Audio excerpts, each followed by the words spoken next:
بسم اللہ الرحمن الرحیم۔ پریئرفل جرنی چینل پر تمام دیکھنے اور سننے والے بہن بھائیوں کو السلام علیکم۔ امید ہے کہ آپ سب لوگ خیریت سے ہوں گے۔ ہمارا آج کا ٹاپک ہے بڑھتی عمر کے لڑکوں اور لڑکیوں کا رشتہ نہ ہونا۔ عمریں بڑھ گئی ہیں لیکن رشتہ نہیں ہو رہا۔ ہر گھر میں ماں باپ پریشان ہیں کہ ان کی بیٹی کی عمر بڑھ چکی ہے اور اس کی شادی کے اب تک کوئی اسباب نہیں بنے، اور کہیں پر یہ معاملہ ہے کہ بیٹے کی عمر بڑھ گئی ہے اور اب تک بیٹے کے لیے کوئی مناسب رشتہ نہیں مل پا رہا۔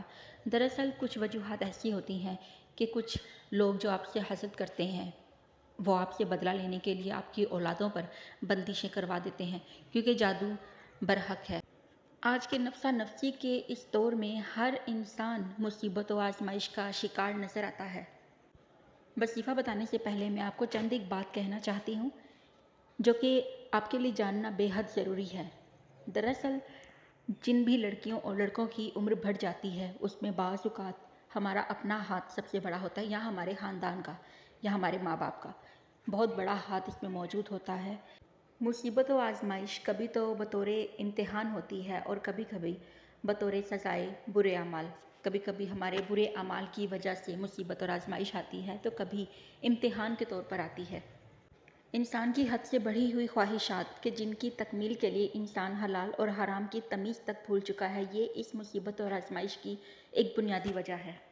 اس کے علاوہ اللہ تبارک و تعالیٰ کی جانب سے عطا شدہ نعمتوں کو اپنا ذاتی کمال اور ذاتی خوبی جاننا اور پھر اس کے نتیجے میں شکر گزاری سے غفلت اور اس غفلت کے باعث فرائض و واجبات کو ترک کر دینا اس مصیبت و آزمائش کی دوسری بڑی وجہ ہے۔ جب انسان اللہ عز و جل کی نافرمانی میں حد سے زیادہ بڑھنے لگتا ہے تو وہ طرح طرح کے مسائل کا شکار ہونا شروع ہو جاتا ہے۔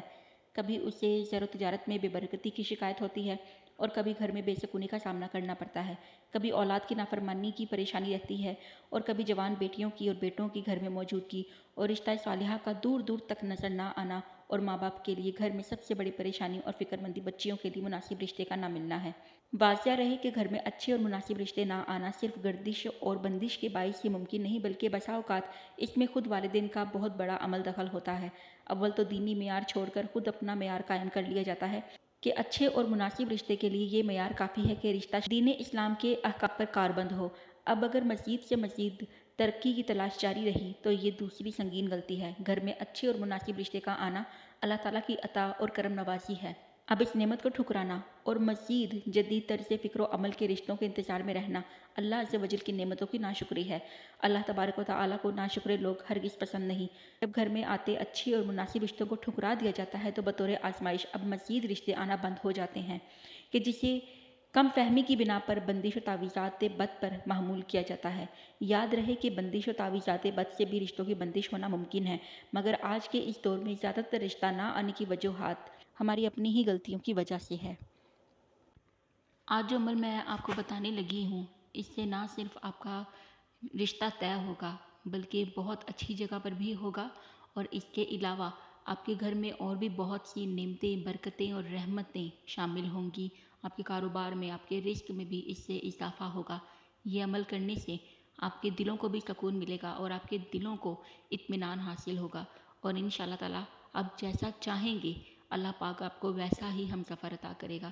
تو اس کے علاوہ اگر کسی نے آپ پر بندش کر رکھی ہے یا آپ پر جادو ہے، جنات ہے، جو بھی مسئلہ ہے، انشاءاللہ اس سے اس کا بھی توڑ ہوگا، اور تمام رکاوٹیں جو شادی میں موجود ہیں وہ تمام رکاوٹیں بھی دور ہوں گی۔ تو چلتے ہیں اپنے عمل کی طرف۔